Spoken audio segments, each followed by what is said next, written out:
Today we're going deep. Real deep. We've got insane battles that'll make you question everything, facts that'll break your brain, and stories so wild you'll need to Google them yourself just to believe they're true. We're talking 35 minutes of pure mind-melting madness. So buckle up, hit that like button, and get ready for the most insane ride of your life. Who wins? You decide. Did you know sharks existed before trees? That's right. The first trees appeared around 350 million years ago, but sharks had already been cruising through the oceans for 400 million years. Sharks are basically ancient aliens who just decided to stick around. They survived 5 mass extinctions while trees were still figuring out how to exist. They witnessed the dinosaurs rise and fall. They saw continents drift apart. Sharks are the ultimate survivors, and they did it all before forests even existed. Bananas are berries, but strawberries aren't. Botanically speaking, a berry is a fruit produced from the ovary of a single flower with seeds embedded in the flesh. Bananas qualify. Strawberries? Those seeds are on the outside, so science says nope. Raspberries and blackberries aren't berries either. But you know what is? Watermelons, eggplants, pumpkins. Reality doesn't care about your breakfast logic or what you call fruit salad. Sloths can hold their breath for up to 40 minutes underwater. Dolphins, some of the planet's best swimmers, can only manage about 10 to 15 minutes. Sloths slow their heart rate by up to 50% when submerged, turning themselves into biological submarines. They're expert swimmers who use their slow metabolism as a superpower.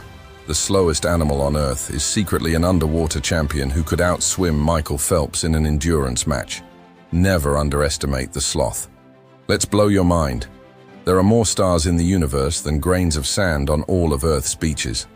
We're talking about 70 sextillion stars. That's a 7 followed by 22 zeros. Meanwhile, Earth has roughly 5 sextillion grains of sand. The universe looked at our beaches and said, "Hold my beer." And here's the kicker. We've only observed about 5% of the universe. The rest is dark matter and dark energy. We're living in a cosmic mystery we barely understand, and the stars we can see are just the appetizer. Your body contains approximately 37 trillion cells, but the bacteria living inside you, over 100 trillion. You're not just you. You're a walking ecosystem. An apartment complex for microorganisms who pay rent by keeping you alive. They help digest your food, produce vitamins, train your immune system, and even influence your mood and behavior. You're technically more bacteria than human by cell count. Your body is a landlord operation for microscopic tenants you'll never meet. Honey never spoils. Archaeologists have found 3,000-year-old honey in Egyptian tombs that's still perfectly edible. Honey's low moisture content and acidic pH create an environment where bacteria and microorganisms simply can't survive. It's the immortal food of the gods, literally sitting in your pantry. The honey you eat today could theoretically be eaten by your great-great-great-great-grandchildren in the year 5000. Honey doesn't care about expiration dates. Honey is eternal. A day on Venus is longer than a year on Venus. Venus takes 243 Earth days to rotate once on its axis, but only 225 Earth days to orbit the Sun. So if you lived on Venus, you'd celebrate your birthday before the sunset. Time is broken on Venus, and honestly, same. Venus also rotates backwards compared to most planets, so the Sun rises in the west and sets in the east. Venus looked at the solar system's rules and said, "I'm doing my own thing." Octopuses have 3 hearts, 9 brains, and blue blood. 2 hearts pump blood to the gills, 1 pumps it to the rest of the body, and each of their 8 arms has its own mini-brain that controls movement independently. They're basically alien overlords disguised as sea creatures. Their blood is blue because it contains copper-based hemocyanin instead of iron-based hemoglobin, which works better in cold, low-oxygen environments. Octopuses are so intelligent they can solve puzzles, use tools, recognize individual humans, and escape from aquariums. They're smarter than most politicians. The Eiffel Tower can grow more than 6 inches taller during summer. When iron heats up, it expands, On hot days, the iron structure stretches toward the sky like it's reaching for the sun. The top of the tower can lean away from the sun by up to 7 inches as the metal on the sunny side heats up and expands more than the shaded side. Buildings are literally growing, shrinking, and leaning around us, and we just accept it. Architecture is secretly alive. There are more possible iterations of a game of chess than there are atoms in the observable universe. After just 4 moves each, there are over 288 billion possible positions. The total number of possible games is estimated at 10 to the power of 120. The observable universe has about 10 to the power of 80 atoms. Chess is mathematically infinite, trapped in a wooden box. You could play chess every second for the entire lifespan of the universe and never play the same game twice. Chess is a portal to infinity. Let's blow your mind. Cleopatra lived closer to the construction of the Pizza Hut than to the construction of the Great Pyramid. The pyramids were built around 2560 BCE. Cleopatra died in 30 BCE. The first Pizza Hut opened in 1958 CE.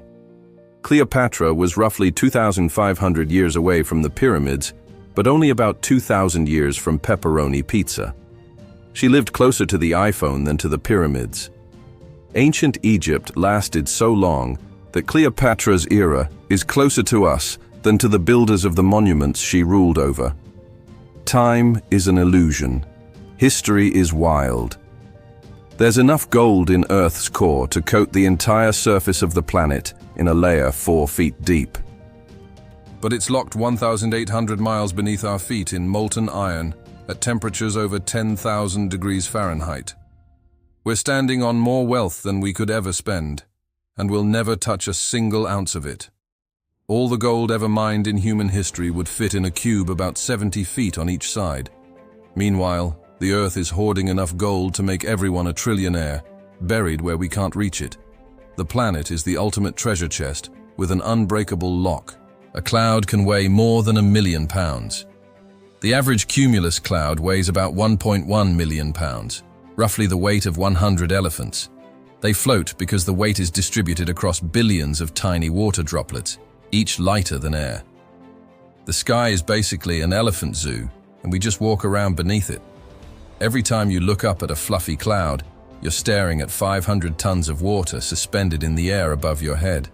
Clouds are heavy. Physics is magic. Butterflies can taste with their feet. Their feet have chemoreceptors that let them taste what they are standing on to determine if it's suitable for laying eggs. They land on a leaf, taste it with their feet, and decide if it's the right restaurant for their babies. Imagine if your shoes could tell you whether your food was edible before you even bit into it. That's butterfly life. They're walking around on biological taste testing equipment, judging every surface they land on. Scotland's national animal is the unicorn, not a stag, not a lion, not even a Highland cow. A unicorn, a mythical creature. Scotland looked at reality and said, we're going mythological, deal with it. The unicorn has been a Scottish symbol since the 12th century, representing purity, innocence, and power. It appears on the royal coat of arms chained up because, according to legend, a free unicorn was considered dangerous. Scotland's national animal doesn't exist and is depicted as a prisoner. Honestly, respect. Wombat poop is cube-shaped. Their intestines have elastic and stiff sections that compress the waste into cubes. Why? So it doesn't roll away.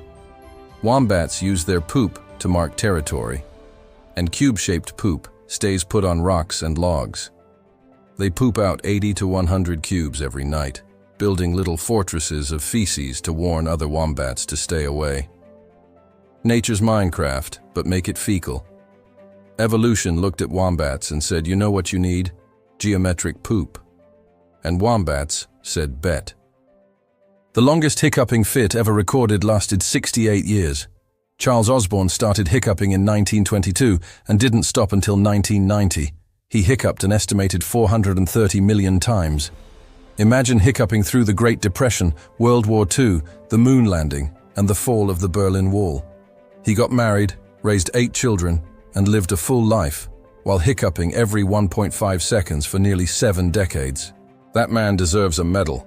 and a place in history as the most patient human being who ever lived. A single bolt of lightning contains enough energy to toast 100,000 slices of bread. Lightning strikes with up to 1 billion volts, and temperatures 5 times hotter than the surface of the sun, about 30,000 Kelvin. The energy is released in less than a second, heating the air so rapidly it explodes, creating thunder. Zeus isn't throwing spears. He's throwing cosmic toasters powerful enough to power your house for a month. Lightning is basically nature's ultimate power source, and we just let it hit the ground and waste it. There are more fake flamingos in the world than real flamingos. Plastic lawn flamingos outnumber wild flamingos. There are roughly 2 to 3 million wild flamingos across all species worldwide. But since the plastic lawn flamingo was invented in 1957, over 20 million have been sold in the United States alone. Humanity looked at a majestic bird and said, "Yeah, but what if we made a tackier version and put it on every lawn in Florida?" We've created more fake flamingos than nature created real ones. Art has defeated biology. Cows have best friends and get stressed when they're separated. Studies show cows experience anxiety, elevated heart rates, and reduced milk production when separated from their preferred companions. They form deep social bonds, remember faces, hold grudges, and can be moody. Cows have social hierarchies, friendship drama, and emotional complexity. Your burger had a bestie, a social circle, and probably opinions about the other cows. Cows are sensitive, emotional creatures with inner lives richer than most reality TV stars. Asteroid vs. Supervolcano. Planet killer showdown. Alright, time for a battle so brutal it makes every disaster movie look like a children's cartoon. On one side we have an asteroid, a multi-mile wide chunk of rock and metal hurtling through space at tens of thousands of miles per hour. On the other side, a supervolcano, a geological time bomb sitting beneath our feet, waiting to turn continents into graveyards. Both can end civilizations, both can reset the planet. But which one is the ultimate destroyer? Let's start with the asteroid. 66 million years ago, a 6-mile-wide asteroid slammed into what is now Mexico's Yucatan Peninsula with the force of 10 billion atomic bombs. The impact vaporized rock, sent shockwaves around the planet, triggered mega tsunamis over 300 feet tall, and threw so much debris into the atmosphere that the sun disappeared for years. 75% of all species went extinct, including the dinosaurs. One rock, one moment, game over. The speed is terrifying. Asteroids travel at 20 to 50 kilometers per second. That's up to 112,000 miles per hour. When they hit, the energy release is instantaneous. The dinosaur killer released energy equivalent to 100 trillion tons of TNT in a single second. There's no warning, no time to adapt, no survival strategy. It's an instant knockout punch delivered from the void of space. The crater from the dinosaur killer is 93 miles wide and 12 miles deep. The ejector, the material blasted into the sky, rained down globally, setting forests on fire across entire continents. But here's what makes asteroids truly apocalyptic: the aftermath. The impact winter lasted years. Sunlight was blocked by dust and debris. Photosynthesis stopped. Plants died. Herbivores starved. Carnivores starved. The food chain collapsed from the bottom up. Acid rain poisoned the oceans. Temperatures plummeted. Then, after the dust settled, greenhouse gases released from the vaporized rock caused extreme global warming. The planet went from frozen hell to boiling hell. Asteroids don't just destroy, they rewrite the rules of survival. But supervolcanoes, they play the long game. Yellowstone, Toba, Taupo. These aren't just volcanoes, they're civilizational reset buttons. When a supervolcano erupts, it doesn't just explode, it collapses. The magma chamber beneath, which can be tens of miles across and thousands of cubic kilometers in volume, empties out. The ground above caves in, creating a caldera that looks like a massive crater. Ash blankets entire continents. The sky turns black for months. Temperatures drop. Crops fail. Societies crumble. 74,000 years ago, Mount Toba in Indonesia erupted and nearly wiped out the human race. It ejected 2,800 cubic kilometers of material into the atmosphere, enough to bury the entire United States under a foot of ash. Imagine waking up one morning and the world is covered in volcanic dust. No crops, no sunlight, no hope. Global temperatures dropped by 15 degrees Celsius. Scientists estimate the global human population dropped to as few as 10,000 individuals. Humanity survived by a thread. We almost didn't make it. Every human alive today descends from those 10,000 survivors who endured the volcanic winter. And Yellowstone? It's overdue. It erupts roughly every 600,000 years. The last eruption was 640,000 years ago. When it goes off, and it will, it'll cover the western United States in ash up to 3 feet deep. 90% of people within 600 miles would die immediately from ash inhalation, collapsed buildings, and toxic gas. The remaining infrastructure would collapse. Power grids would fail. Transportation would stop. Then the global effects kick in. Volcanic winter, failed harvests worldwide, mass starvation, economic collapse, the end of modern civilization as we know it. Yellowstone won't just kill millions, it'll send humanity back to the Stone Age. So who wins? Asteroid delivers instant annihilation. Supervolcano delivers prolonged apocalypse. Asteroid is the bullet to the head. Supervolcano is the slow poisoning. Asteroid ends the world in seconds. Supervolcano ends it over decades. Asteroid kills with fire and impact. Supervolcano kills with darkness and starvation. But here's the real verdict. If you want instant erasure with no suffering, Asteroid takes it. If you want maximum prolonged suffering, ecological collapse, and watching civilization fall apart slowly, Supervolcano wins. Asteroid gives you a quick death. Supervolcano makes you watch everyone you love die slowly before you go. Either way, we lose. The planet wins. Who wins? You decide. This is the ultimate survival nightmare.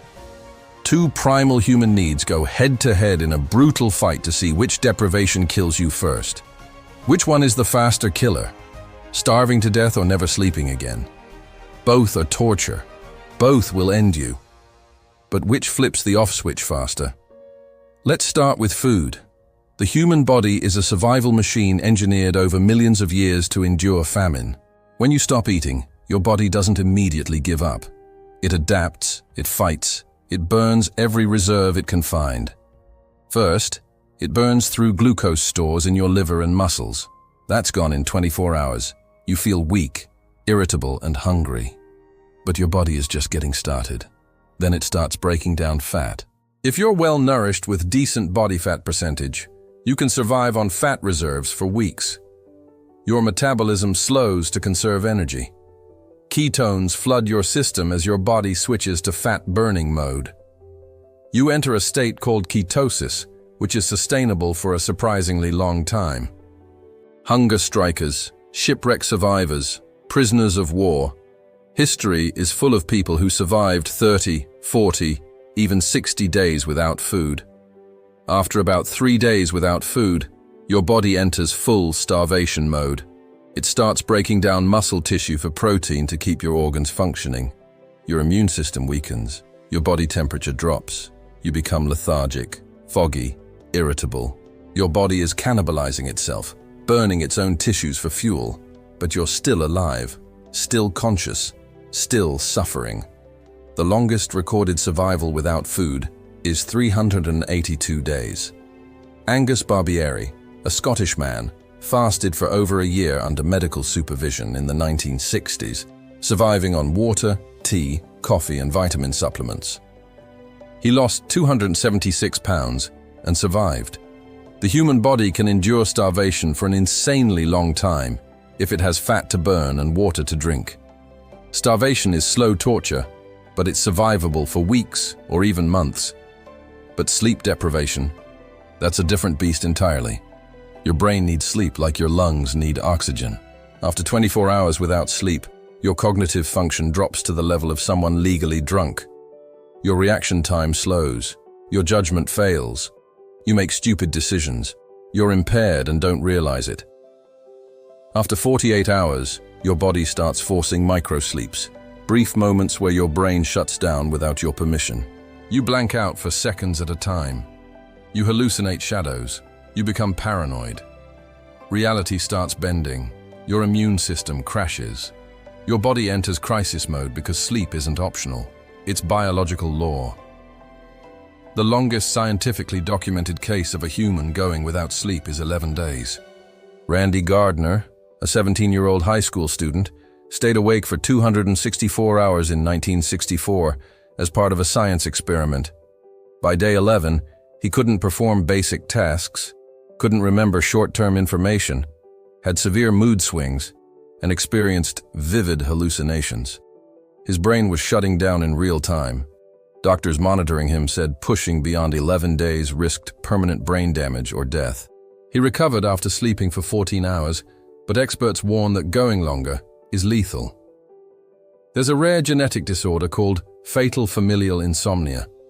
People with this disease progressively lose the ability to sleep. Over months, they experience worsening insomnia, panic attacks, hallucinations, rapid weight loss despite eating, complete loss of cognitive function, and eventually, death. There's no cure, no treatment. Sleep deprivation kills, and it kills horribly. The average survival time after symptom onset is 18 months. Their brains literally degenerate from lack of sleep. It's one of the most horrifying ways to die. Fully aware, fully conscious, unable to sleep, watching yourself deteriorate. Here's the brutal truth. Starvation takes weeks or months. Sleep deprivation takes days or weeks. Your body can shut down fat reserves, cannibalize muscle tissue, slow metabolism, and survive hunger for an extended period. But your brain has no backup plan for sleep. Without sleep, your neurons misfire, your immune system collapses, your organs start failing, and your brain physically degenerates. The faster killer? Sleep deprivation. 11 days max before your brain breaks. The more painful death. Starvation. Weeks of slow suffering, watching your body consume itself. Both are nightmares, but only one kills you in under 2 weeks. If I had to choose, give me starvation. At least I'd stay sane long enough to say goodbye. Who wins? You decide. Let me tell you about the night an entire village was erased by something you can't see, hear, smell, or fight. No fire, no war, no earthquake, no warning, just air. Killer air. The kind of disaster that makes you realize nature doesn't need monsters or meteors to erase us. Sometimes it just needs to exhale. On August 21, 1986, in the remote highlands of northwestern Cameroon, Lake Nyos, a volcanic crater lake sitting in a dormant volcano, suddenly released between 100,000 and 300,000 tons of carbon dioxide in a massive limnic eruption. The gas cloud rose from the lake at nearly 100 kilometers per hour, spilling over the lake's rim like an invisible tsunami and flowing down into the valleys below. Carbon dioxide is heavier than air. When it's released in massive quantities, it doesn't disperse into the atmosphere. It flows. It hugs the ground like fog. It fills valleys like water. It displaces oxygen. And when people breathe it in, they suffocate instantly. No struggle, no gasping. Just unconsciousness and death within seconds. Silent, invisible, absolute. That night, 1,546 people died. Over 3,500 livestock were killed. Entire villages, Nyos, Cam, Cha, Subum, were wiped out. Survivors described waking up hours later to find everyone around them dead. Families, neighbors, children, animals, all gone. Some never woke up. They went to bed healthy and simply never took another breath. Death came while they slept, silent and invisible. One survivor, Joseph Nquain from Subum, reported hearing a loud noise and smelling something like rotten eggs or gunpowder. When he woke up, he was weak, disoriented, and confused. He left his house and found his neighbors collapsed in the street. Bodies everywhere. No sounds, no movement, just death. He walked through his village in complete silence. No birds, no insects, no life. The world had gone quiet. Everyone he knew was dead. Another survivor described waking up to her family members lying motionless. She tried to wake them. They didn't respond. She ran outside and saw people collapsed mid-step, mid-conversation, mid-life. There was no struggle, no sign of violence. They simply stopped. The gas was invisible and odorless at lethal concentrations. It simply replaced the air they were breathing, and they suffocated without realizing anything was wrong. The gas cloud traveled over 15 miles, suffocating everything in its path. When rescue teams arrived the next day, they found a landscape of death. Cattle lying in fields, dogs dead in yards, people collapsed in their homes, on roads, in doorways. An entire region turned into a graveyard overnight. The scene was apocalyptic, bodies everywhere, no visible cause, no explanation. It looked like a neutron bomb had gone off, killing all life but leaving structures intact. Scientists eventually figured out what happened. Lake Nyos sits in a volcanic crater. Carbon dioxide from magma deep underground seeps into the lake bottom. Normally, the lake is stratified. Layers of water at different temperatures don't mix.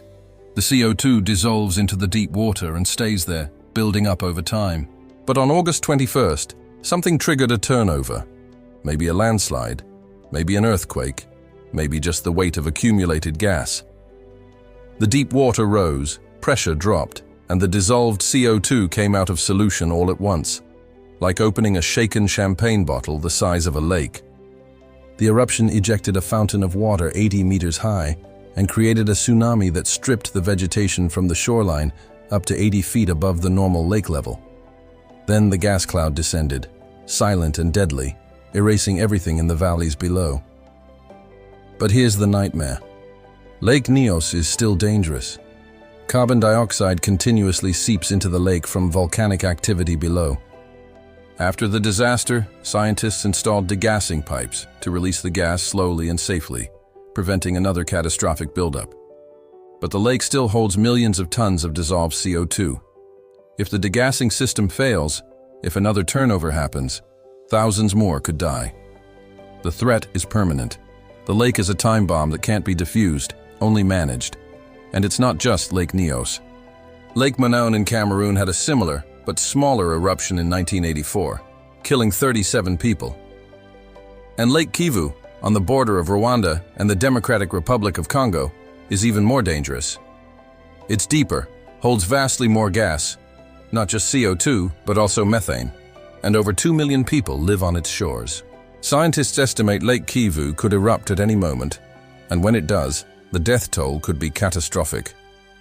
We're talking millions of potential casualties from gas asphyxiation, not to mention the methane explosions that could trigger massive fires across the lake's surface.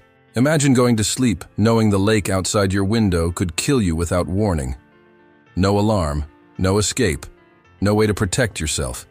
Just the chance that tonight could be the night the water exhales, and you never wake up. People still live on the shores of these killer lakes because they have nowhere else to go. They farm the fertile volcanic soil, fish the waters, and hope the degassing systems keep working. Lake Nyos proved that nature doesn't need earthquakes, hurricanes, or eruptions to erase us. Sometimes it just needs to release a breath. The air itself became a weapon, invisible, silent, absolute. And the scariest part, it could happen again tomorrow. The lakes are still there. The gas is still building. The threat never went away. We just installed a Band-Aid and hoped for the best. That night in 1986, entire bloodlines ended. Families were erased. Villages disappeared. And the world learned that death doesn't always roar. Sometimes it whispers. Sometimes it comes in silence, carried on a breeze you never see coming. Time for another impossible battle. We're taking two of Earth's most extreme locations and pitting them against each other. In one corner, the Mariana Trench, the deepest point in all the oceans, a place so hostile that only 3 people have ever reached the bottom. In the other corner, Mount Everest, the highest peak on Earth, where the air is so thin your brain starts dying from lack of oxygen. Both are killers. Both are extreme. But which environment is more hostile to human life? Let's start with Mount Everest. Standing at 29,032 feet above sea level, Everest is the ultimate mountaineering challenge. At the summit, the air pressure is about 1/3 of what it is at sea level. Your body is starving for oxygen. Your brain starts shutting down. You enter the death zone above 26,000 feet, where the human body cannot acclimate and begins dying cell by cell. Over 300 people have died attempting to climb Everest. Bodies remain on the mountain, frozen in place, serving as landmarks for other climbers. The cold is brutal. Temperatures drop to -40 degrees Fahrenheit or lower. Frostbite can destroy fingers and toes in minutes. Hypothermia kills. Avalanches bury entire teams. Crevasses swallow climbers whole. But you know what? Over 6,000 people have successfully summited Everest. It's dangerous, deadly, and extreme. But it's survivable with preparation, equipment, and oxygen tanks. People do it every year. Some have done it multiple times. Everest is conquerable. Now let's talk about the Mariana Trench. The Challenger Deep, the deepest point, sits 36,070 feet below sea level, almost 7 miles straight down into darkness. The water pressure at the bottom is over 8 tons per square inch. That's like having 50 jumbo jets stacked on top of you. Your body would be crushed instantly. Your lungs would collapse. Your bones would shatter. You'd be compressed into paste before you even knew what happened. Only 3 people have ever reached the bottom of the Challenger Deep: Jacques Piccard and Don Walsh in 1960, and James Cameron in 2012. All 3 went in specially designed submersibles with walls several inches thick, made of titanium and steel. Even with that protection, they reported hearing the hull creak and groan under the pressure. One crack and they'd be obliterated in microseconds. The environment is pitch black. No sunlight penetrates that deep. The temperature hovers just above freezing. And yet, life exists down there. Strange alien creatures that have adapted to pressures that would liquefy a human. Amphipods the size of rats. Translucent fish with no eyes. Creatures that look like they belong on another planet. But here's the key difference. Everest allows for human survival with equipment. You can breathe supplemental oxygen, wear insulated clothing, and climb with proper preparation. The Mariana Trench does not allow for human survival, period. Even in a submersible, you're not surviving the environment. You're hiding from it inside a pressure-resistant capsule. Step outside and you're dead in less than a second. If your submarine springs a leak at Challenger Deep, there's no emergency ascent. There's no rescue. You're 7 miles underwater in complete darkness with 16,000 pounds of pressure per square inch crushing your vessel. You die. Instantly. Completely. Your body wouldn't even be recoverable. It would be atomized by the pressure. So who wins? Mount Everest is brutal, but it's survivable. Humans have adapted, climbed, and even run marathons on Everest. The Mariana Trench is fundamentally incompatible with human existence. We can visit in armored capsules, but we cannot survive there. The ocean's deepest point is more hostile to human life than the highest mountain. The verdict: Mariana Trench wins as the more extreme environment. Everest challenges you. The Mariana Trench erases you. Who wins? You decide. Let's finish strong. Rapid fire, no breaks, no mercy. Just pure, unfiltered facts that'll make your brain reboot. There's a species of ant that explodes to defend its colony. The Colobopsis explodens ant ruptures its body when attacked, spraying toxic goo on enemies in a kamikaze defense. They're suicide bomber ants who sacrifice themselves to protect the nest. Evolution created biological grenades with legs. Ants have suicide squads. Nature is metal. Your nose can detect over 1 trillion different scents. Not a million, not a billion, a trillion. Scientists previously thought humans could only detect about 10,000 smells, but research now shows we can distinguish at least 1 trillion olfactory stimuli. Your nose is a supercomputer analyzing chemical signatures in real time. You're walking around with a 1 trillion sensor detection system in your face, and you use it to smell pizza. Hot water freezes faster than cold water under certain conditions. It's called the Mpemba effect, and scientists still don't fully understand why it happens. Logic says cold water should freeze first, but experiments show hot water can beat it to ice. Physics is drunk. Science is confused. Hot water just does what it wants. A single strand of spaghetti is called a spaghetto. One piece of confetti is a confetto. One piece of graffiti is a graffito. English stole Italian words, pluralized them, and forgot the singular forms existed. Now you sound pretentious knowing them. You're welcome. There are more trees on Earth than stars in the Milky Way galaxy. Earth has roughly 3 trillion trees. The Milky Way has about 100 to 400 billion stars. Trees outnumber stars in our galaxy. The planet is richer than the sky. We're living on a tree-covered rock floating through a universe with fewer stars than our forests have trees. Earth wins. Humans glow in the dark, but the light is 1,000 times weaker than our eyes can detect. Our bodies emit biophotons due to chemical reactions in our cells. We're literally glowing all the time, but we're too dim to see ourselves. You're a very bad light bulb. Technically luminescent, but failing at it spectacularly. The shortest commercial flight in the world is 1.7 miles and takes 53 seconds. It connects the Scottish islands of Westray and Papa Westray. By the time you're airborne, you're already descending. You spend more time taxiing than flying. The flight is shorter than most elevator rides. But hey, it beats swimming. There's a basketball court on the top floor of the U.S. Supreme Court building, directly above the courtroom where constitutional cases are decided. They call it the highest court in the land. Supreme Court justices and law clerks play pickup games up there. Judicial review and jump shots under the same roof. You can't make this up. America is beautifully absurd.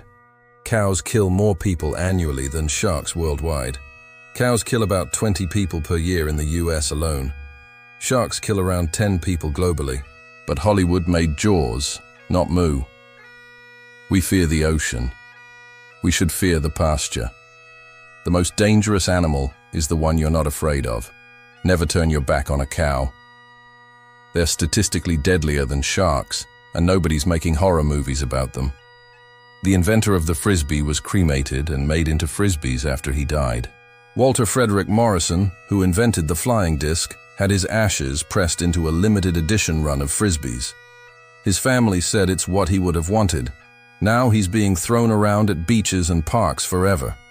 That's not just dying for your art, that's becoming your art. Ultimate dedication. Which impossible battle should we do next? Tornado versus hurricane? Black hole versus gamma ray burst? Sun versus supernova? Fastest animal versus slowest animal? Drop your ideas below. You choose the battles. You decide the facts. This is your channel as much as it's mine.